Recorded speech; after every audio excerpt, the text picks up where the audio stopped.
শুভ সন্ধ্যা।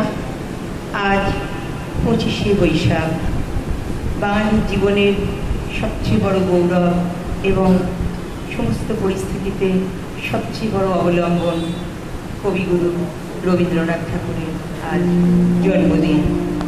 আমাদের মঞ্জরির তরফ থেকে জানাই তাঁর প্রতি সম্মিলিত শ্রদ্ধা ও প্রণাম এবং সমবেত সকল গুণীজন ও সুধীবৃন্দকে জানাই আমাদের আন্তরিক শুভেচ্ছা ও অভিনন্দন। নতুন বছর মানেই যেমন বৈশাখ, আর বৈশাখ মানেই নববর্ষ। সেই আর বৈশাখ মানে আমাদের রবীন্দ্রনাথ। আমাদের বাঙালিদের বছরের প্রতিটি দিন, সকল উৎসব অনুষ্ঠান, সুখ দুঃখ আনন্দ প্রেম বিরহ সকল কিছুতেই ঘিরে থাকেন তিনি। তবে আজ তার জন্মদিন, তাই সব দিনের মাঝে একটি অতি বিশেষ দিন।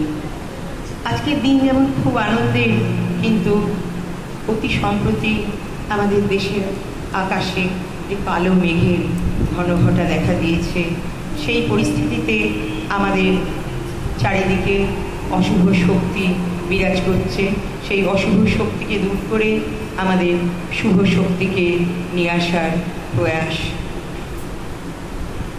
যত বলি অন্যায় হানাদারি থামা, তবু তো শোনে না তারা মানা। দিকে দিকে জেগে ওঠে ত্রাস, হাসি খুশি হানিমুন হয়ে গেল লাশ। ন্যায় প্রতিষ্ঠায় তাই যুগে যুগে বেজে ওঠে যুদ্ধ দামামা।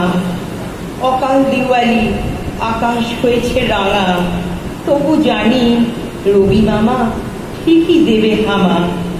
ত্রিভুবন জুড়ে শোনো মানবতার ডাক, বেজে ওঠে দিকে দিকে পাঞ্চজন্য শাঁখ। যাব শান্তি, যাব সত্য, যাব রবি, আবার ডাকে ওই 25শে বৈশাখ। সকল অশুভ কুহেলিকা দূর করে বেজে ওঠে শঙ্খ। মনের মাঝে শুনতে পাই চিরনূতনের ডাক। হে নূতন, দেখা দি কারবার, জন্মেরও প্রথম শুভক্ষণ।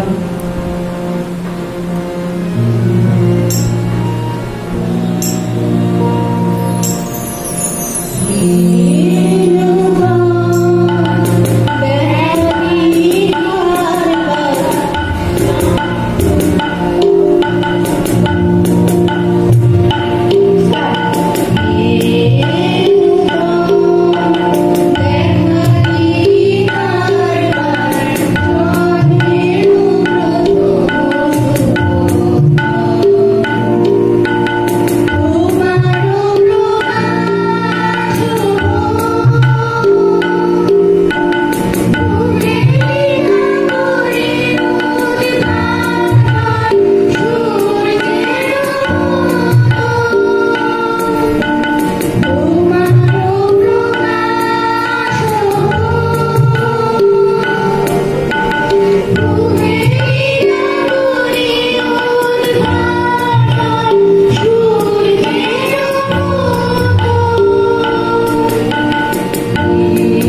তোরে দিকে আপনার পরিচয় আনে। তব নত নেত্র কিরণ সম্পাদে চিত্ত বিগলিত মোর সূর্য বর্ণপর জাগাইছে অপূর্ব বেদনা। কহরে জন্মর বাধা আছে গীত ডোরে তোমার কাছে এ অপরিচিতা। ধৈর্য ধর ওরে বৎস ক্ষণকাল, দেব দিবাকর আগে যা বস্তা চলে, সন্ধ্যার তীর আসুক নীর হয়ে।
অকাল বসন্ত নন্দনবনের হাওয়া ছড়িয়ে যা ওই গহন বনে।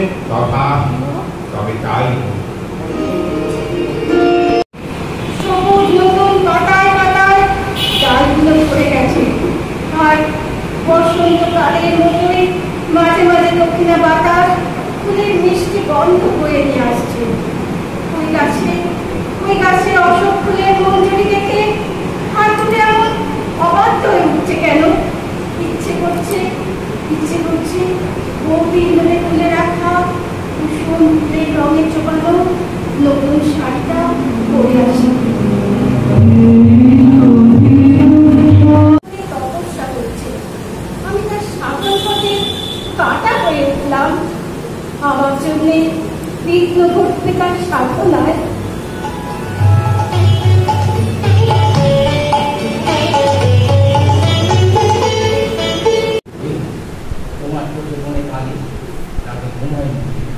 কি জানি হয়নি। না, ভালো কথা না। ঘুমোবে, নিশ্চিন্তে ঘুমোবে। আর তো তোমার কোনো চিন্তা নেই। এখন কিন্তু আমি এখানে থাকি সাধন করার জন্য। কি খুশি তো? তুমি এখানে থাকলে এই অরণ্যভূমি পবিত্র হয়ে ওঠে। তবে আমার একটি কথা ছিল। একটা কেন, হাজার কথা বলো। তোমার বন্ধু মাথা কথা শুনবো বলেই তো থেকে গেলাম। প্রভু আশীর্বাদ চাই। আশীর্বাদ? কোনোদিন তো আশীর্বাদ চাওনি। আর হঠাৎ কেন? আমি বহু দূর দেশে যাব। দূর দেশে যাবে তুমি? কিন্তু কি জন্য, কি কারণে? সাধনা করতে প্রভু। সাধনা করতে? বাহ, চমৎকার।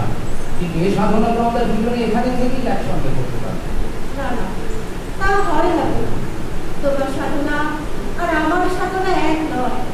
এ আমার একার সাধনা। বুঝতে পেরেছি তুমি কি বলতে চাইছো। যাও যাও, তোমার সাধনা সিদ্ধ হোক।